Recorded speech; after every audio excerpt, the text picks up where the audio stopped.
আসসালামু আলাইকুম প্রিয় দর্শক, বরাবরের মতো আবার আপনাদের জন্য খুবই সহজ একটি নাস্তার রেসিপি নিয়ে হাজির হয়েছি। আজকের পর্বে আমি আপনাদের খুবই সহজ একটি নাস্তার রেসিপি তৈরি করে দেখাবো, যেটা আপনারা তৈরি করে 15 দিন পর্যন্ত সংরক্ষণ করতে পারবেন, আবার বিকালে চায়ের সাথে পরিবেশন করতে পারবেন। আশা করি আজকের রেসিপি সবার ভালো লাগবে, আর ভালো লাগলে লাইক, কমেন্ট আর শেয়ার করে দিবেন প্লিজ। আর এই রকমই সহজ আর মজার ইউনিক রেসিপি পেতে চ্যানেলটি সাবস্ক্রাইব করে বেল আইকনটি প্রেস করে নিয়মিত আমার চ্যানেলের সঙ্গেই থেকে যাবেন আশা করছি। তো এই সহজ নাস্তাটি তৈরি করার জন্য লাগবে সুজি। এখানে আমি সুজি নিয়েছি, আর ব্র্যান্ডটা এখানে আমি মেনশন করে দিলাম। আপনারা যে কোনো ব্র্যান্ডের সুজি নিয়ে নিতে পারেন।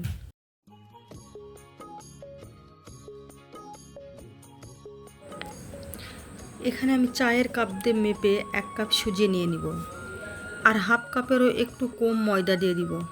আপনাদের কাছে আমার একটাই অনুরোধ রইল, ভিডিওটি স্কিপ না করে পুরো ভিডিওটাই দেখে নেবেন। এখানে আমি চিনির পাউডার দিয়ে দিলাম হাফ কাপ। মিষ্টিটা আপনাদের পছন্দ মতো আপনারা দিয়ে নেবেন, আর এখানে অবশ্যই চিনি পাউডার করে দেওয়ার চেষ্টা করবেন। তিল দিয়ে দিব 2 চা চামচ, আর হাফ চা চামচ দিয়ে দিব কালো জিরা। দিয়ে এই উপকরণগুলো ভালো করে মিশিয়ে নেব।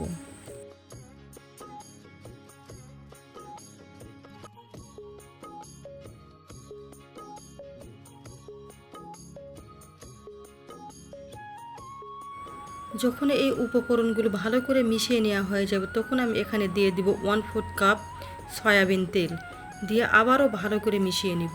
আর এই তেল মেশানোর কাজটি খুব ভালো করে নিতে হবে।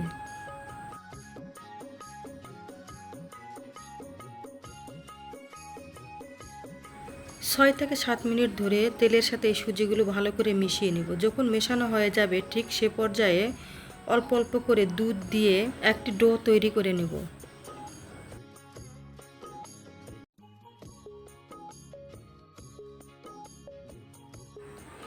এই ডো আমি নরম করে তৈরি করে নিব, নিয়ে 10 থেকে 15 মিনিট ঢেকে রেখে দিব।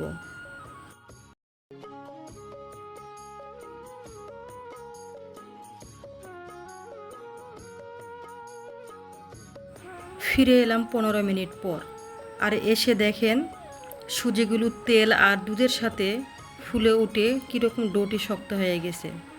ঠিক এরকমটিই হবে। এখন আমি এই পর্যায়ে দিয়ে দেব সামান্য নারিকেল কুড়া, দিয়ে আবারও ভালো করে 4 থেকে 5 মিনিট মেখে নিব।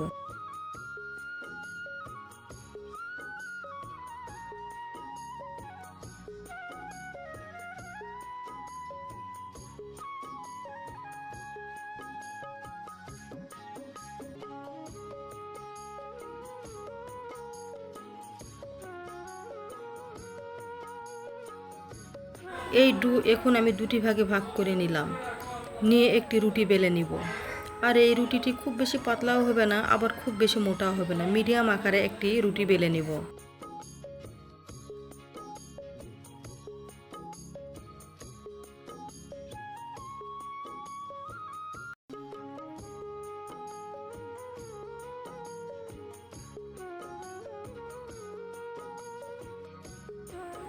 আপনারা একটু খেয়াল করলে বুঝতে পারবেন আমি কতটা পাতলা করে রুটিটি বেলে নিচ্ছি। এই রুটিটি যখন বেলে নেওয়া হয়ে যাবে, তখন উপর থেকে দিয়ে দিব সামান্য পরিমাণ তিল। তিল দিয়ে ভালো করে সেট করে নিব।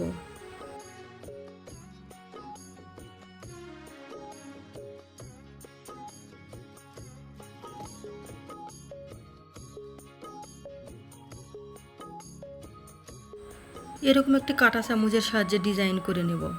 শুধু ডিজাইন নয়, কাঁটা চামচের সাহায্যে এভাবে ফোঁটা ফোঁটা করে নিলে যখন তেলে ভাজবো এই নাস্তাটি তখন ভেঙে যাবে না, আর খুব সহজেই তেলে ভেজে নিতে পারবো। তো এরকম ডিজাইন যখন করে নেওয়া হয়ে যাবে, তখন এরকম একটি কুকি কাটারের সাহায্যে সুন্দর করে নাস্তাটি কেটে নিব। আপনাদের কাছে যদি এরকম কুকি কাটার না থাকে, যে কোনো কৌটার মুখ দিয়ে এই নাস্তাটি কেটে নিতে পারবেন।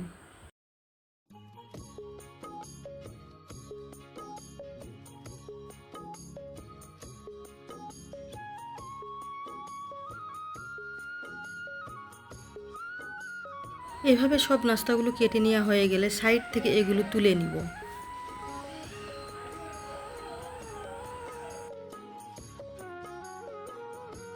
এখন আমি এই নাস্তাগুলো ভেজে নেব। তার জন্য একটি পাত্রে পরিমাণ মতো তেল দিয়ে তেলগুলো হাই হিটে গরম করে নিয়ে চুলার আঁচ মিডিয়ামে রেখে এই নাস্তাগুলো এখন আমি ভেজে নেব।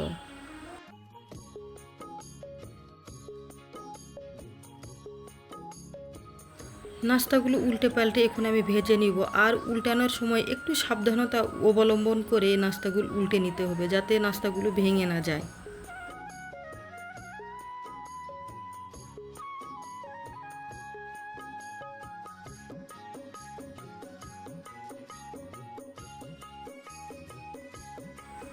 নাস্তাগুলোর কালার যখন এরকম চেঞ্জ হয়ে আসবে, ঠিক সেই মুহূর্তে আমি তেল ছেড়ে উঠে নিব।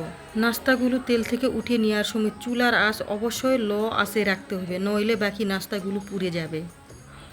আর একইভাবে সব নাস্তাগুলো আমি এভাবে ভেজে নিব। আর ভেজে নেওয়ার সময় নাস্তাগুলো খুব বেশি মুচমুচে হবে না, একটু নরম থেকে যাবে। যখন ঠান্ডা হয়ে আসবে এই নাস্তাগুলো, তখন পারফেক্টভাবে মুচমুচে আর শক্ত হবে এই নাস্তাগুলো। এই নাস্তাগুলো তৈরি করে আপনারা দীর্ঘ 15 থেকে 22 দিন এভাবে সংরক্ষণ করে রেখে দিতে পারেন। আর সকালে কিংবা বিকালে চায়ের সাথেও পরিবেশন করে নিতে পারেন। এরকম নিত্য নতুন সহজ রেসিপি পেতে চ্যানেলটি সাবস্ক্রাইব করে রাখবেন, আর সেই সাথে ফেসবুক পেজটিও ফলো করে রাখবেন। আর এই নাস্তাটি কতটা শক্ত আর মুচমুচে হয়েছে চলুন ভেঙে একটু শেয়ার করি। আর সেই সাথে আপনারা অনেক অনেক ভালো থাকবেন আর সুস্থ থাকবেন। আমি আবারও আসবো নতুন কোনো রেসিপি নিয়ে। আমি এখানেই বিদায় নিয়ে নিচ্ছি। আল্লাহ হাফেজ।